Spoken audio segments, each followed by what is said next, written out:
Well, good morning, YouTube. Welcome to BtheRiderPa. It's a gorgeous, gorgeous morning. Look at that sun shining. So we're off to our first of the year chapter ride.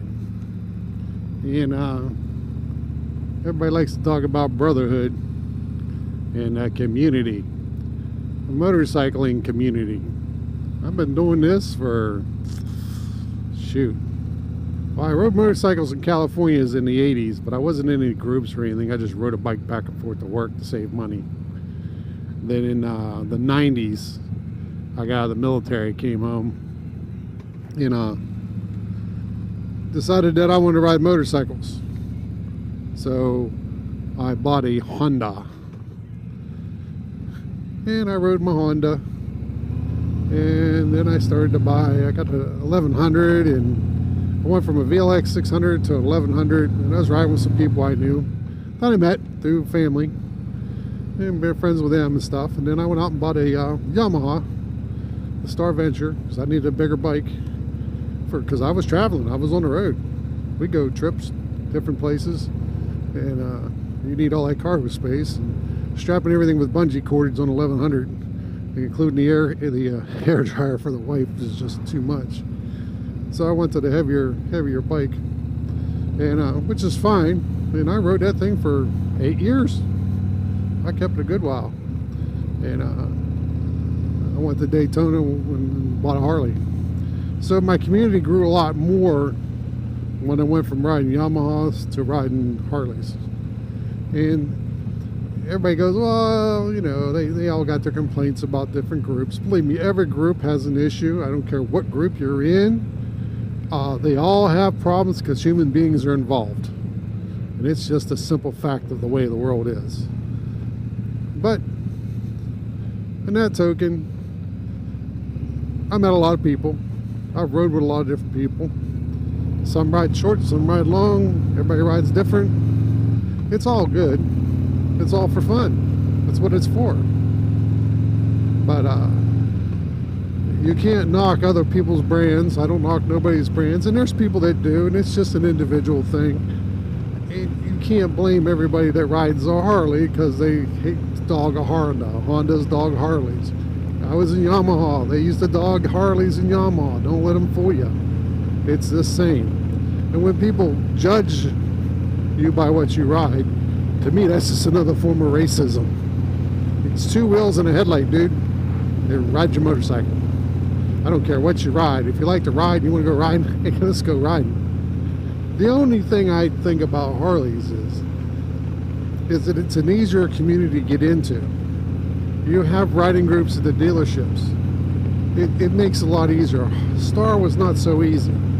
The Jap models don't really have that big of a following, or do they have that big of a camaraderie type thing going like the Harleys do? Indian's trying, but it's not there yet either by far. You got 115 years, 120 years of history with Harley, where the Indian's been in and out, and it finally got smart, and Polaris bought them, and they're making a good comeback. And hey, more power to them, because that's American ingenuity. It's all about being an American, which is fine. But they don't have that history that Harley does. They don't have the years of setting it up and being put in place and making it work. You have to leave all the other stuff out of it. Harley Owners Group is for ride motorcycles, and Harley is a business that sells motorcycles. And Indian's a business that sells motorcycles. Whether one's better than the other, to me, they're just the same. They're motorcycles. I just like the camaraderie I get and the brotherhood you get from riding a Harley. If Indian had the same setup and ran, which they do, they have an Indian riders group, but it's not nearly as in detail. There's not as many people do it as the Harleys do. So, back to that brotherhood thing. I got a lot of buddies ride bikes, all different ages. It's all about the fun and the camaraderie of riding. Stick to that, and you can't go wrong. The minute you throw the brand in it, and whether what they're riding, it just is what it is. The main thing I'd say about Hog is that if you're a member, most dealerships or some dealerships give you discounts. It has an advantage to be a member. and you meet other people that ride bikes. And if you buy a bike and you buy a Harley and you're new to riding, you can ride with people that ride bikes. You can come out and meet new people that like to ride. And like I always say, I join groups to ride with people that ride like me, not because I need somebody to ride with. I'm perfectly content not riding with anybody, really. Most of the time they slow me down, or I have other issues. I don't really find it as a must to ride with other people. It's fun and it's great, and it's great to have company, but more people you throw in the mix, the more troublesome it can be. But like I said, it's all about fun and ride. Leave it at that and make it stay that way, and you'll get along smashingly. Since my wife rides her own bike, I always got somebody to ride with. That's why I tell people about riding with your wife riding a bike. She might ride 3 wheels, but dude, I always got a partner to ride with, and I don't have to wait for somebody or somebody on a different schedule. I know who she is, I know what she rides and how she rides. We do it all the time. It works great when your partner rides bikes with you. And if they can't ride a 2-wheel, hey, a 3-wheel's an option. It doesn't matter if it's a Harley or not. She still can go riding, and we still ride together. So, brotherhood, sisterhood, it's all good. Get out there and ride your motorcycle. Don't leave it sitting in the garage and collect dust. You know, if you're not riding it and trying to save it for that special day, it's just not right at all. It's like having a girlfriend saying, I'm going to make love to her because I'm going to save her for the next guy. Because that's what you're doing. You're saving your bike for the next guy. Because he's going to ride and go, look, I'm good. The deal I got on this bike. Look at the low miles on this. This is awesome. Because it doesn't make the difference. You're going to do it to your girlfriend or your wife. You're not going to do it to your motorcycle. Anyways, hey, that's my little trick on Brotherhoods. It's a great riding season. Let's get out. Everybody's been cooped up for too long. I can't wait. I'm like gritting at the teeth.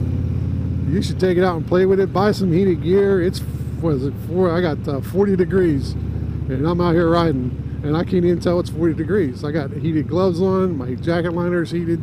I'm nice and toasty. I'm not cold at all. It's really a nice day to ride. There's nothing on the roads. It's sweet. The sun's out, the sun's shining, but it's deceiving because it is chilly. But with a little heated gear and a little extra money and a little setup, you could be out there riding today instead of going, well, it's too cold for getting my bike out. Really? Well, you should get out there and ride it. That's for sure. Anyways, thanks for watching BtheRiderPa. I gotta remember the PA part. You can't go wrong if you get out and ride. That's all there is. So put a smile on your face and a heartbeat. You know, hopefully you get out today and see the road, see some things, and enjoy your day. Like I always say, this is BtheRiderPa. Thanks for watching. Like and subscribe down that left-hand box under the bottom, that little subscribe button, and we'll catch you later. Like I always say, I'm out.